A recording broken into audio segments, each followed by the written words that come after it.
ఓం నమో వెంకటేశాయ. నన్ను జర్నలిస్టు మూర్తి గారు 2017లో మహా టీవీలో ఉన్నప్పుడు నా మీద దాడి చేయడం ప్రారంభించినారు. నన్ను మ్యాక్సిమం నాశనం చేయడానికి తీవ్రమైనటువంటి ప్రయత్నాలు చేసినారు. అప్పుడు నేను వాళ్ళు అడిగినటువంటి డబ్బులు నేను ఇవ్వకపోవడం వల్ల చాలా రోజుల తర్వాత గత 8 నెలల నుండి తిరిగి నా మీద జర్నలిస్టు మూర్తి గారి ఆధ్వర్యంలో వాళ్ళ టీం ఆధ్వర్యంలో దాడులు ప్రారంభించడం జరిగింది. డబ్బులు ఇచ్చి నాకు వ్యతిరేకంగా జ్యోతిష్యులను అలాగే కొంతమంది క్లయింట్ల రూపంలో ఉండే వ్యక్తులను తీసుకొచ్చి నా గురించి టీవీల్లో డిబేట్లు పెట్టి నా గురించి చెడు ప్రచారం చేయడానికి తీవ్రమైనటువంటి ప్రయత్నాలను జర్నలిస్టు మూర్తి గారు చేస్తూ ఉన్నారు. సో ఎంతో మంది కష్టాల బాధల నుండి తొలగించిన నాకు చివరికి నేనే ఒక ఆత్మహత్య చేసుకునేటువంటి మానసికమైన స్థైర్యాన్ని కోల్పోయిన స్థితికి నేను వెళ్ళడం జరిగింది. సో చాలా చాలా చాలా చాలా గత 8 నెలల నుండి సుమారు 15 కేజీల బరువు తగ్గిపోవడం జరిగింది. సో ఇదంతటికి కారణం ఒక వీడియోని మీకు చూపిద్దాం అనుకుంటున్నా. ఆడియో వినాలని కోరుకుంటున్నాను. నువ్వు నాకు మెసేజ్ చేశాక నేను మళ్ళీ మెసేజ్ చేశాను, like you want me to wait అది ఇది అని చెప్తే లేదు ఇక్కడ ఇంకా లేట్ అయ్యేలా ఉంది, ఇది అలా సింపుల్గా కూర్చొని మాట్లాడుకునే మ్యాటర్ కాదు కదా, మళ్ళీ అందులో ఇంకా ఎందుకు రిస్క్ ఫోన్లో మాట్లాడడం అన్నట్టు నేనైతే మెసేజ్ పాస్ చేశానమ్మా. ఏమన్నాడంటే 5 లక్షల, సరిగ్గా విన్నావా, 50 లక్షల, 5 లక్షల, 5 కోట్ల, 5 అన్న ఫిగర్ నువ్వు ఒకటే చెప్తున్నావు అంటే నేనన్నా, నేను కూడా షాక్ తిన్నాను. 5 అని అన్నాను, గుర్తుందా నీకు? 5 అని చెప్పేసి నువ్వంటున్నావు సిఆర్ అని, నేనంత ఎక్స్పెక్ట్ చేయలేదు 5 సిఆర్ అని. నేను బయటకు రాగానే ఏమన్నాను, అంత అయితే అఫోర్డ్ చేయలేడు అని చెప్పానా? అమర్ ఒక్కటి చెప్పనా, ఈ సోషల్ మీడియా ఈ పోస్టుల కోసం ఆ కోసం ఆయన లైఫ్ స్టైల్ ఏదో బయట పెట్టుకుంటాడు, కానీ ఆయనది ఇంటర్నల్ గా లైఫ్ స్టైల్ ఏందో నాకు తెలుసు.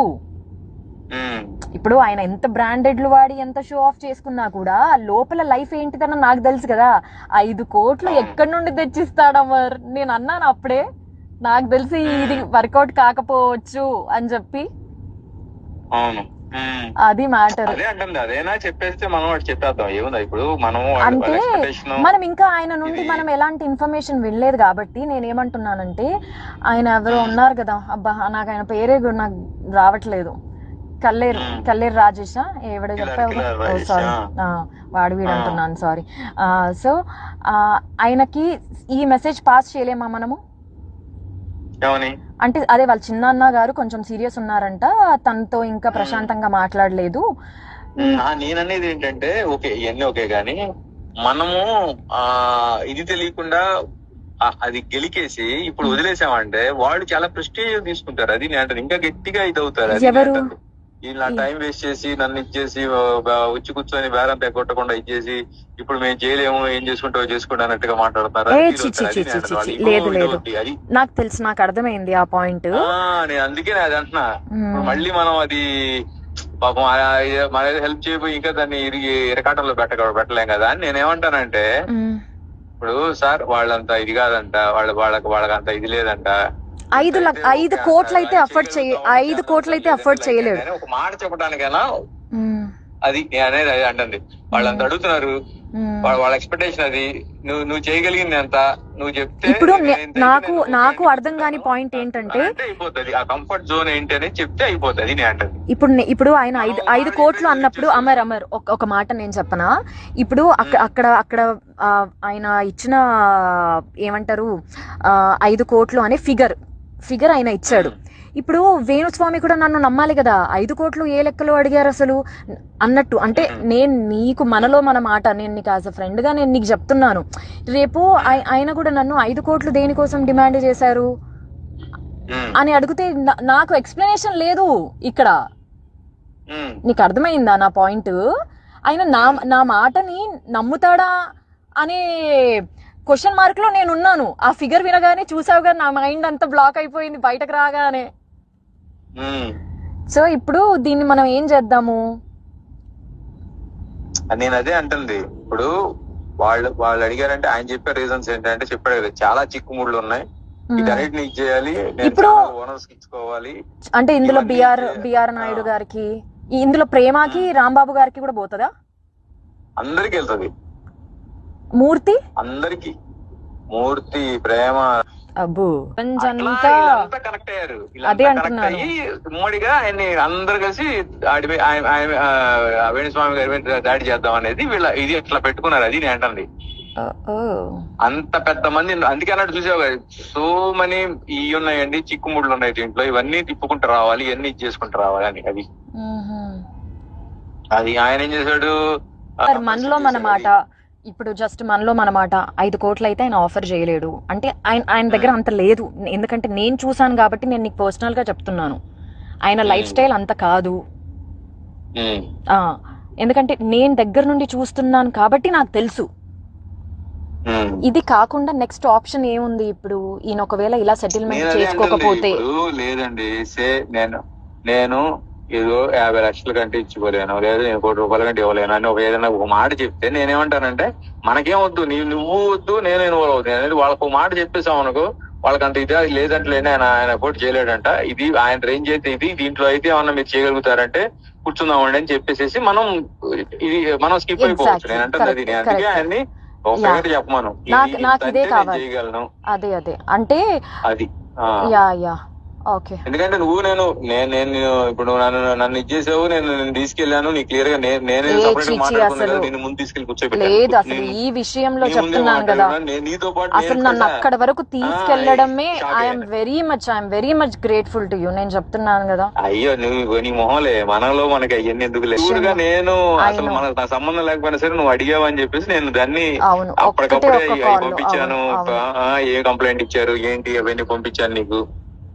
నేనే మాట్లాడి ఇది సెటిల్ చేయగలుగుతామండి ఆయనతో మాట్లాడి, ఇలా కాదండి సరే మీరు ఎంత ఇవ్వగలరో ఏం చేస్తారో చెప్పండి, వాళ్ళకి చెప్తాం, వాళ్ళకి ఆ ఫిగర్ నచ్చితే ఇది అవుతాం, లేదంటే నేను నా ఫ్రెండ్ స్కిప్ అయిపోతాం, ఆ తర్వాత మీరు ఏమొస్తుందో అదంతా మీరు చూసుకోండి అని చెప్తే అయిపోతుంది. నేను అంటే అది మనం ఈ విషయంలో మనము అసలు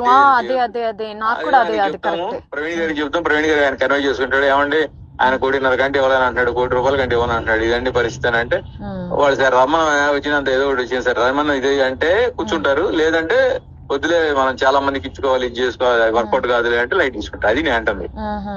ఇందులో ఇందులో మూర్తి కూడా తీసుకుంటాడంటావా? పక్క ఖచ్చితంగా పంచుకుంటారు కావచ్చు. రాంబాబు 250 రూపాయలు, 300, 500 రూపాయలు ఇవి కూడా వాళ్ళు రాంబాబు తెలుసా. మళ్ళీ ఇలాంటి వాళ్ళకి ఇంత పెద్ద పెద్ద అమౌంట్ చాలా ఎక్కువ కదా మరి. చెప్తున్నా అవి కూడా వదలరు, అళ్ళు వదులుతారు. ఇప్పుడు వాళ్ళకి అందరూ ఆడి చెప్పే లెక్క ఏంటి, ఆయన చెప్పే లెక్క అందరికి 30-40 ఇచ్చుకుంటూ వెళ్ళాలి, నేను అన్ని వీటన్నిటిని ఇది చేసుకుంటూ వెళ్ళాలి. ఛానల్ హెడ్లకి నేను చిల్లర ఇట్లాంటివి ఇస్తే వాళ్ళు యాక్సెప్ట్ చేయరు. ఛానల్ హెడ్లు అంటే మళ్ళీ వాళ్ళకి గట్టిగా సమర్పించుకోవాలి, అవన్నీ చేయాలని చెప్పేసి ఆయన దీంట్లో ఇది ఉండలే. కానీ మనం ఎంత చేయగలం, ఎంతవరకు చెప్తే దాంట్లో వాళ్ళు చేయగలరా లేదా అనేది చెప్తే అయిపోద్ది అంతే. అంటే నేను రేపు ఆయనకి ఎక్స్ప్లెనేషన్ ఇచ్చుకోవాలి కదా అని. నీకు ఒక చిన్న ఇది ఇస్తాను చూడు, వాళ్ళతో మాట్లాడుకొని వాళ్ళతో డీల్ చేసుకుని అప్పటికి నేను కూడా రానంటే రా మరి నువ్వు అని నువ్వు లోపలికి రమ్మంటే వచ్చి లోపలికి. నేను అవునా కదా, నువ్వు లేకుండా ఎలా నువ్వు కూడా రా, నువ్వు ఉంటే ఇది ఉంటుందంటే సరే నేను ఇక ఆడపిల్లని ఒక్కదాన్ని లోపలికి పంపించాను కరెక్ట్ కాదని చెప్పి బాలు వాళ్ళ కోట్లు వేసేద్దాం, ఆయన ఒకటి చెప్పమను, మనం జస్ట్ కన్వే చేద్దాం ఇదని. వాళ్ళు అది ఓకే అనుకుంటే ఇదవుతారు, లేదంటే మనం జస్ట్ చెప్పగలిగాం, నువ్వు నన్ను స్క్రీన్ షాట్ అదేంటది ఆ కంప్లైంట్ కాపీలు పంపించమన్నా పంపించాను, ఆ తర్వాత ఏదో అనుకున్నాం వర్కౌట్ కలిపి మనం లైట్ తీసుకుంటున్నాం. అది నేను అమ్మో లేదమ్మా లేదు ఇక్కడికి ఎండ్ చేసేద్దాం. నేను బయటకు వచ్చినప్పుడు ఏమన్నాను, కల్పించేసి సో అండి తనే చూస్తుంది అని చెప్పేసి నేను వెళ్ళిపోదాం అనుకున్నా యాక్చువల్ గా. బట్ నాకెందుకు నేను తీసుకొచ్చాను, నేను ఉండాలి పక్కన, తన పక్కన ఉండి నేను అది నేను అనేది ఏంటంటే ఇంపార్టెంట్. ఇవన్నీ మనకు నువ్వు ఏది చెప్పేసే ఇది ఇవన్నీ ముసుగులో గుద్దులాట్లు కదండి, మాకు వేరే ఇంట్రెస్ట్లు కూడా ఏం లేవు. మీరు చెప్తే అదంతా వాళ్ళకి చెప్తాం, వాళ్ళకు నచ్చితే రమ్మంటే వెళ్ళి కలవండి, లేదంటే అవదని చెప్తారు వాళ్ళు, నేను చెప్పేస్తాను అంతే. ఇంతవరకు అయితే మేము తీసుకుంటామండి. ఇప్పటికే మనం కొంచెం అంటే ఎక్కువే తీసుకుని వెళ్ళాం, అంటే మనం అది ఎక్స్పెక్ట్ చేయలేదు కాబట్టి ఏదో సెటిల్ చేద్దాం అన్నట్టు. అసలు నాకు మైండ్ బ్లాక్ అయిపోయింది, ఇలా ఉంటాయా సెటిల్మెంట్లు అంటే. వామ్మో నేను ఎక్కడికి వచ్చాను, ఏం జరుగుతుంది నా వెనకాల. నాకు అసలు అవన్నీ ఇప్పుడు నాగేంద్ర నచ్చాడు కదా ఖైరతాబాద్ ఎమ్మెల్యే. అవునవును ఎమ్మెల్యే ఇప్పుడు చెరువులో ఏదో ఇది కట్టాడని చెప్పేసి ఇప్పుడు ఈ హైడ్రా అని చెప్పి నడుస్తుంది. ఇప్పుడు రంగనాథ్ అని చెప్పేసి కమిషనర్ ఇప్పుడు ఆ అక్రమ కట్టడాలు మొత్తం కూల్స్తున్నాడు అనమాట, వీటిలో కట్టినవన్నీ. ఓకే సో ఓకే దాంట్లో వాళ్ళిద్దరికి పెద్ద ఇష్యూ అయింది. ఇప్పుడు అదే అక్కడ సెటిల్మెంట్ అవుతుంది ఇప్పుడు. అందుకని జస్ట్ ఎస్సా నోనా లేదంటే స్టిల్ వెయిట్ చేద్దాం, ఇంకా ఏదైనా మాట్లాడాలని ఉంది అని అంటే నువ్వు మెసేజ్ చేయి చాలు నాకు. నేను వీడియో చూశారు కదండి. ఆ ఆడియోలో మాట్లాడింది జర్నలిస్ట్ అమర్ గారు. అతను తెలియని వాళ్ళు ఎవరు లేరు. వీరు సీనియర్ జర్నలిస్ట్ అమర్ గారు కాదండి, ఇతను జూనియర్, మూర్తి గారి అనుచరుడు. ఇతను TV5 మహా టీవీ అన్నిట్లోనూ పనిచేశాడు. ఇప్పుడు ఎక్కడ చేస్తున్నాడు ఒకటి తెలియదు, ఛానల్లో ఉన్నాడు, జర్నలిస్ట్ అనమాట. సో ఒక జ్యోతిష్కుడికి 5 కోట్లు ఇవ్వమని మమ్మల్ని వారం రోజుల నుంచి మాకు మనశ్శాంతులు లేవు, నేను డల్ అయిపోతే ఇంట్లో వాళ్ళు డల్ అయిపోతారని ఎక్కడికి బలవంతంగా యాక్టివ్ గా ఉన్నాను. ఇద్దామంటే 5 కోట్లు అంటే మాట్లాడండి. నా బంగారం, నా కూతురు బంగారం కూడా అమ్మినా దాంట్లో 5% కూడా రాదండి. ఆఖరికి సూసైడ్ కూడా చేసేసుకుందాం అనుకున్నాను. కాకపోతే సూసైడ్ చేసుకుంటే వీళ్ళు ఎలా క్రియేట్ చేస్తారు తెలుసా? వేణుస్వామి మీద వచ్చిన వాటిని తట్టుకోలేక ఆత్మహత్య చేసుకున్న వీణా శ్రీవాణి అని వేసేస్తారు. నా చావు అలా వృధాగా పోకూడదు. ఈ వీడియో, ఈ ఆడియో బయటకు లీక్ అయిన తర్వాత మాకు ఎలాగో థ్రెట్ ఉంటుంది. వాళ్ళు మమ్మల్ని ఎలాగో చంపేస్తారు. ఆ చంపేసేదేదో వీళ్ళు ఇలాంటి వాళ్ళు అని బయట పెట్టి ఇంకెవరు మా వల్ల ఒక ఇద్దరైనా సరే ఈ బ్లాక్ మెయిల్స్ దీంట్లోంచి, ఇది ఇండైరెక్ట్ మర్డర్ అండి. ఇండైరెక్ట్ మర్డర్ తెలుసా? 5 కోట్లు కట్టలేక పరువు కోసము చచ్చిపోతే ఎవరండి బాధ్యులు? ఎవరు బాధ్యులు?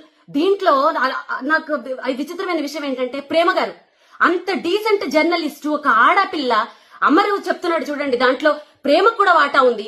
రాంబాబు గారు, TV5 రాంబాబు గారు ప్రతిరోజు నాకు మెసేజ్ పెడతాడు, ఆయనకు కూడా వాటా ఉంది, ఇంకెవరెవరికో వాటాలు ఉన్నాయి అని చెప్తుంటే నా ఫ్యూజులు ఎగిరిపోయాయండి. పెట్టుకోండి, ఇంకేమన్నా పెట్టుకోండి, మేము ఇంకా ఏమీ చెయ్యలేము. ఇది మా మరణ వాంగ్మూలం అనుకోండి, ఏమన్నా అనుకోండి. వీళ్ళు మానసికంగా కూడా, వీళ్ళకి ఎన్ని ఫేక్ అకౌంట్లు ఉన్నాయో తెలియదు గాని, నేను మొన్న జర్నలిస్టుల మీద పెట్టిన వీడియో కింద ఎన్ని ఫేక్ మెసేజ్లు, ఒక 100 వాళ్ళు ఫేక్ పెడితే ఒరిజినల్ వాళ్ళైనా కొంచెం అవుతారు కదండి, వాళ్ళు కూడా పెడతారు. మెసేజ్లతో కూడా నన్ను హింసించేశారు. అసలు నేను ఎప్పుడు నా మ్యూజిక్ వరల్డ్ నుంచి బయటికి రావడం మీరు ఎప్పుడైనా చూసారా? ఎందుకు వచ్చారో అని అడుగుతున్నారు. ఇప్పుడు ఆడియో అర్థమైందా? మా దగ్గర ఇంకా చాలా సాక్ష్యాలు ఉన్నాయి. మా మనిషి కిలారు రాజేష్ అనే వ్యక్తి జూబ్లీ హిల్స్ క్లబ్ లో పెట్టిన మీటింగ్ అది. మా దగ్గర ఇంకా సాక్ష్యాలు ఉన్నాయి. ఆయన సెక్రటరీ జూబ్లీ హిల్స్ క్లబ్ కి, అక్కడ పెట్టిన మీటింగ్, అక్కడికి వెళ్ళింది నా పర్సన్. ఇంకా మా దగ్గర చాలా సాక్ష్యాలు ఉన్నాయి. అప్పటి వరకు మమ్మల్ని బతకనిస్తే మేము ఇంకా బయట పెడతాం. ఈ వీడియో చూసిన తర్వాత మాకు జర్నలిస్టులే సపోర్ట్ చేస్తారా, బ్రాహ్మణ సంఘాలే సపోర్ట్ చేస్తాయా, చదువుకున్న వాళ్ళు సపోర్ట్ చేస్తారా, పోలీసులు సపోర్ట్ చేస్తారా, లాయర్లు సపోర్ట్ చేస్తారా? మీరు దీన్ని సుమోటోగా తీసుకుని, ఒక ఆడపిల్ల అనుకోండి, ఒక ఫ్యామిలీని అనుకోండి, ఇలాంటి 5 కోట్ల జ్యోతిష్ అని చెప్పినందుకు 5 కోట్లు మీరు డిమాండ్ చేసి బ్లాక్ మెయిల్ చేస్తున్నారంటే, మీరు మిగిలిన వాళ్ళ దగ్గర ఎంత చేస్తున్నారు? ఎంతమందిని చంపేస్తున్నారు మీరు? మేము చచ్చిపోయినా పర్వాలేదు, ఈ కేసుని ఎవరైనా సుమోటోగా తీసుకుని మమ్మల్ని కాపాడితే మేము నెక్స్ట్ వీక్ కూడా బయట పెడతాం. లేదంటే ఇదే మా ఆఖరి వీడియో అనుకుందాం. ఓం నమో వెంకటేశాయ.